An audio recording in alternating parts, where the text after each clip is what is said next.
The chamber fell silent as Ambassador Elena Rodriguez stood from her seat, her movements deliberate and final. The Galactic Council had just voted 847-1 to impose severe restrictions on human expansion, effectively confining Earth to its solar system for the next millennium. The lone dissenting vote had been from the Kepler Republic, whose representative now watched with knowing dread. "Very well," Elena said, her voice carrying across the vast amphitheater without technological amplification. "Humanity accepts the Council's decision. We will comply with your restrictions immediately." Chancellor Vextar's mandibles clicked in satisfaction. Wisdom at last from the youngest species. "Perhaps now you will learn your place in the galactic order." Elena nodded politely. "Indeed, we've learned much about our place." She gathered her simple paper documents, an archaic practice that had amused the Council for decades. Effective immediately, humanity withdraws from all joint Council projects, trade agreements, and cooperative ventures. We will return to our system as requested. "Now see here," interjected Trade Minister Qual Neath, his voice suddenly less confident. "The restrictions don't require complete withdrawal from existing agreements." "Oh, but they do," Elena replied calmly. Section 847C clearly states that restricted species cannot engage in activities that might lead to uncontrolled expansion or influence. We wouldn't want to violate your new laws. Dr. Thissera, the Council's chief scientist, leaned forward. "Ambassador Rodriguez, surely you're not terminating the medical exchange program. Your species has made remarkable contributions too." "All contributions end today," Elena confirmed. "We'll be recalling Dr. Chen from the Alzheimer's Project, Dr. Patel from the Quantum Healing Initiative, and Dr. Okafor from the Regenerative Medicine Program. I'm sure you'll manage without our primitive assistance." The chamber began to stir with uncomfortable whispers. The human medical advances had saved billions of lives across dozens of worlds. Fleet Admiral Korak rose from his position. "The defense treaties remain in effect, obviously. The Void Wraith incursions are no longer our concern," Elena interrupted. "Human fleets will withdraw from the neutral zone immediately.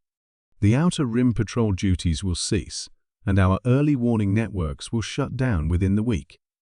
The whispers became concerned murmurs. Human ships had been holding the line against the Void Wraiths for 30 years, their pilots' unusual tactics proving uniquely effective against the interdimensional predators. Chancellor Vextar's confidence began to waver. "Ambassador, perhaps we should discuss the implementation timeline." "There's nothing to discuss," Elena said, shouldering her bag. "You wanted humanity confined to our system. Consider it done." She paused at the chamber's exit. "Oh, and the terraforming projects on Kepler 442b, Ross 128b, and the 15 other worlds we've been preparing. Those end today too. I'm sure the 3 billion colonists already in transit will understand when they're turned away." The Kepler Republic's representative, Ambassador Thylon, finally spoke. "Elena, please. My people. The colony ships are already en route. The Kepler system can't support our population without those new worlds." Elena's expression softened slightly. "I'm sorry, old friend.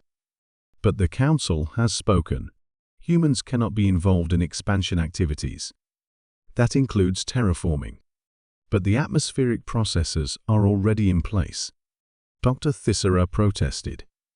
"Without human maintenance, they'll fail within months. Then you'll be withdrawing from public use. Patent violations will be pursued through Earth's legal system, not the Council's." The chamber erupted in chaos. Representatives shouted over each other in dozens of languages, their translation matrices struggling with the overlapping voices. Elena watched for a moment, then raised her hand for silence. "There is one solution," she said, her voice cutting through the noise.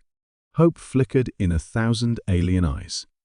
Chancellor Vextar leaned forward eagerly. Name it. Reverse the vote. Acknowledge that humanity deserves the same rights and freedoms as every other council species. Grant us full membership with expansion rights. Impossible. Vexstar roared. The safety of the galaxy will be protected by the same species that's been protecting it for 3 decades. Elena finished.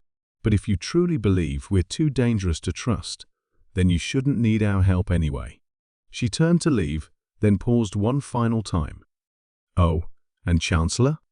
You might want to check your military intelligence reports. The Void Wraith fleets, massing at the galactic rim, they've been waiting for human forces to withdraw. Our analysts estimate you have approximately 6 weeks before they launch their main assault. The silence that followed was deafening. Elena walked toward the exit, her footsteps echoing in the vast chamber. Behind her, she could hear frantic whispers, emergency sessions being called, and the gradual realization of what humanity's withdrawal truly meant. Ambassador! Chancellor Vexstar's voice cracked with desperation. Surely we can negotiate. Elena stopped at the doorway without turning around. You had 3 centuries to negotiate with us as equals. Instead, you chose to treat us as unruly children who needed to be controlled. She looked back over her shoulder. Now you get to learn what the galaxy looks like without humanity's dangerous influence. As the chamber doors sealed behind her, Elena allowed herself a small smile. Humanity had learned long ago that sometimes the best way to prove your worth was to show others what they lost without you. Within hours, emergency sessions would be called. Within days, the vote would be reversed.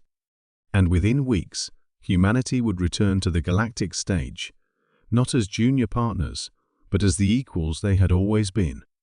Sometimes, the best negotiation tactic was simply walking away.